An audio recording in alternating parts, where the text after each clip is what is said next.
I feel like life has had me in a chokehold these last few weeks, and I've been gasping for air ever since. Have you ever felt like you were drowning while breathing? When I was younger, I used to go swimming a lot. And my brother taught me this trick where we would blow out all the air in our lungs and just drift to the bottom of the pool. And I remember looking up and seeing the sun reflect off the water, thinking just how beautiful it was. It captivated me so much that I no longer had a fear of running out of breath. As if Poseidon loaned me his own lungs on layaway, I would lay there anyway, with my fears dying beautifully and comfortably, just a few feet below the surface, alone with my thoughts no lung capacity too restricted for me to feel invincible. Last year was the first time I thought about that memory since childhood. And I think that maybe it's because I never stopped holding my breath.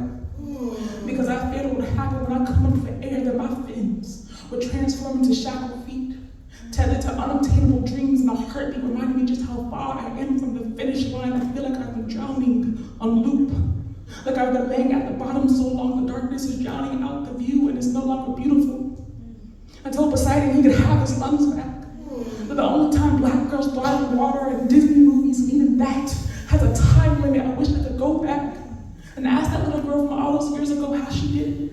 How she was able to take her brother's advice so freely, and see the drifting as being grounded and not sinking, how she could keep her dreams buoyant from the bottom, or keep her head filled with brilliance instead of the water that embraced her so eagerly. See, I no longer like this feeling. I fear my dreams are drowning now, quietly, just a few feet below the surface. Confused as to why I act like I don't want them to be alive anymore. What sound do you hear when someone is drowning underwater? Do you remember that someone is sinking in the first place, or were their bubbles just a gentle reminder that they still have life in those lungs? May this poem be my bubbles popping. Be a gentle reminder that I still have life in these lungs, that my dreams are still floating, that my brilliance is still beautifully, buoyantly beautiful, that I don't need fins to find freedom. May this poem be a backstroke into battle, be a deep dive out of depression. May this poem rescue me from myself.